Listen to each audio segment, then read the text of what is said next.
Dear friends, it's a joy to be able to meet you after a long spell. Some of you never came to church after this pandemic, and today you are here.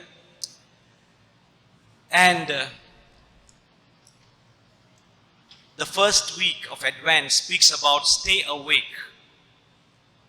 And today the key word is be prepared. And both stay awake and be prepared somehow has correlation. I remember this word be prepared, Scout's honor. I was a King Scout. And so I remember way back in school. Always have to be on your feet, on your toes. And otherwise, when I went for my training with this in Ipoh, I remember Haslet camp. When they came to inspect our camp, there were all little food particles were there, some rice grains were there, and we were asked to put on a haversack, put on our mess tin and everything inside the haversack, and we have to run 2 kilometers midnight into the graves and come back because we were penalized for not being careful. So I remember this. Now, stay awake and be prepared means always something to be always ready. We have to be ready all the time. Both these passages of the last week's gospel and today, now I remember this preparedness, getting ready quick, gets me to think of the alarm clock. All of us have used alarm clock. Anyone here have not used alarm clock? Maybe your biological clock is very good. No alarm clock.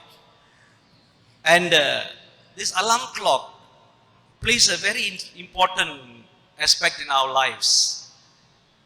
There are people who have the alarm clock ringing. You have a small one or you have a giant one. They will sleep through.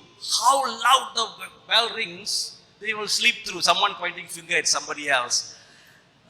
You will sleep through. You don't care the alarm. Even if the alarm clock cracks, you will still continue sleeping. These people are called sleepers. They sleep through. Maybe some of us are in this category. And then you have the second type of people, which most of us are. I also have this temptation. Snoozers. We are happy for the technology, Alarm clock, very happy. No snoozers, the alarm rings and you press the button and you go back to sleep. And again it rings after a while, you put the button back and you go back to sleep. And a third time and sometimes the fourth time, I do not know. Afterwards you get up much later. These are called the snoozers. And then you have the third category of people, whom I call the gazers or the fallers. You know what they do? The moment the alarm rings, they get up from bed and they sit down and say, hey, why are the alarm clock ringing?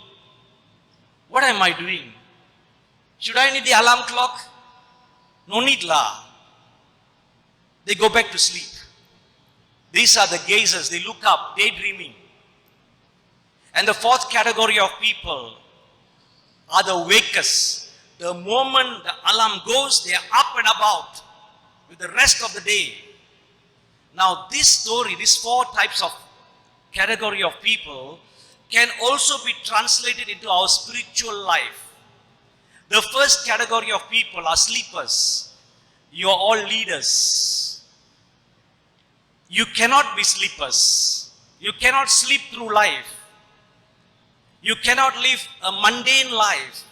You have to be awakened. And if you sleep through life, I'm sure all of you here are not sleepers.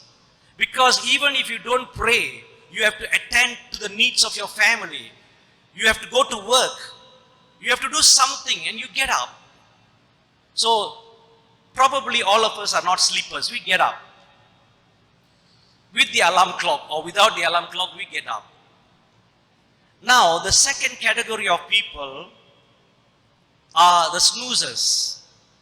They are people who want to make a change. Oh, I will make a change. But like the snoozers, but not today. So we press the button and we go back.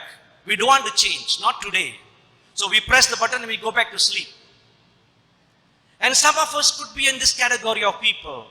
I want to make a change, but not today. Maybe tomorrow, maybe afterwards. Procrastination in our spiritual life. And a third category of people, the gazers or the daydreamers. These people, we want to make a change and we make a change. I will do different things. I want to be different and I will do a lot of things. But there along comes along challenges, trials, temptations, distractions, and after a while we fall out. After a while we get out of this track and we go back to our old ways. So these are the third type of people in our spiritual realm. When challenges come, when distractions come, when other needs come, when doubts and fears and anxieties creep in, I choose to not continue my journey towards God. And these are the daydreamers, the gazers, the fallers. And the fourth category of people, the wakers.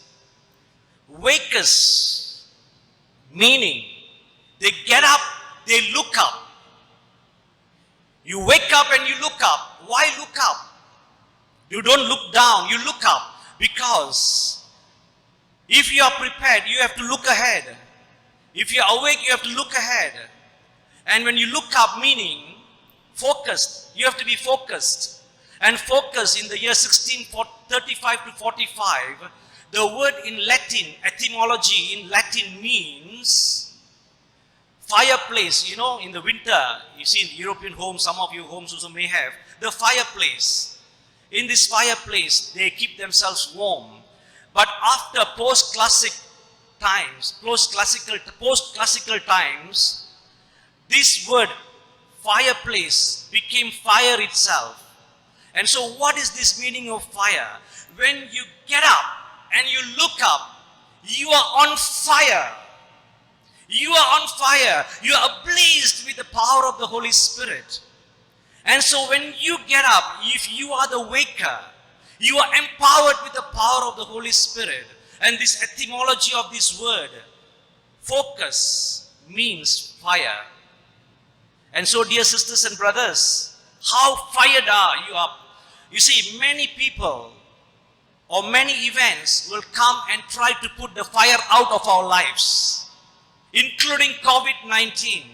The people around us will tell you, oh, you what to do like this now? So difficult. What is so difficult when you are fired up? Don't let others, don't let events, don't let things dampen you and put the fire out of your life. Someone must come. The person who looks up, the person who gets up must fire you up. And that is the power Jesus is talking about. Get ready, wake up, look up. How long are you going to look down and look around you? Look up at Him. If you are here today as leaders and your family members, empower each other. And that is what God is wanting of us today, second Sunday of Advent, dear sisters and brothers. And so you are here. Congratulations. When I texted all of you personally, I think no one said, I can't come, Father. Maybe it's one or two missing now. But everyone gave a positive answer. You were fired up at that moment. Maybe some of you along the way did not get the fire burning. So you are here. Congratulations. Maybe your family members could not come along. Doesn't matter. But some leaders I may not have called. I missed out. I'm going to call them at the next Mass. I'm trying my best to bring all of you. And it's so nice to be with you, engaged with you, in a more personal way today. Don't slumber to become sleepers, to become those people who are slumbering every single day, the snoozers and the gazers, but become the wakers and be prepared at all times. Empower each other, and God is with you every single day. So today's second Sunday of Advent, we have 4 Sundays of Advent: hope, love, joy, and peace. You must be a person fired up with the grace and the power and the Holy Spirit, will be able to engage, will be able to experience, will be able to give this to others. Hope, love, joy, and peace. And I must give this to you because you are my people. You are my friends. You are the people I love. You are the people God loves. And so, dear friends, be that to each other. God blesses you. God loves you. take care to enjoy this life to the fullest, because He is always, always, always with you. Amen.